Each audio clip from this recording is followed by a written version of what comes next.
Hello everyone. So today we will study about regional states that formed after Mughal Empire. So before starting our today topic, don't forget to subscribe my channel. So Hyderabad, Qiliz Khan, which was also called as a Nizamul Mulk, Zulfikar Zulfikar Khan first conceived idea of independent state of Deccan.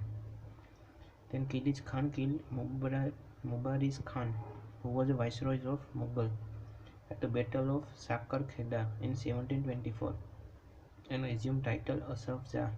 So after that Hyderabad was formed. And how was Awadh formed? Sadat Khan or Burhan ul Mulk was a Shia, then committed suicide due to Nadir Shah pressure demanding huge bounty and was succeeded by Safdar Jung. Then how was Bengal formed? Murshid Quli Khan was the founder of Bengal.